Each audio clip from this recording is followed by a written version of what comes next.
Assalamualaikum, saya Haslina dan juga Farisha dari Perak, Malaysia, datang melawat Aceh dan juga Sabang.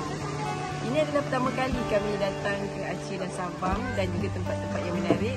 Kami sangat teruja dengan pemandangan yang menarik dan juga sejarah tsunami. Wah, best. Jangan lupa datang ke sini. Pergilah dengan safari wisata international kerana pengurusan mereka yang cekap, makanan pun sedap dan tour guide dia sangat disiplin dan sporting, menepati masa selalu. Okey, so mereka akan membawa ke tempat-tempat yang menarik dan selain daripada itu mereka juga menjadi fotografer dan videografer. Itu yang paling best sekali ya, yang tak boleh kita buat sendiri. Okey guys, jangan lupa datang hubungi Safari Wisata International. Okey?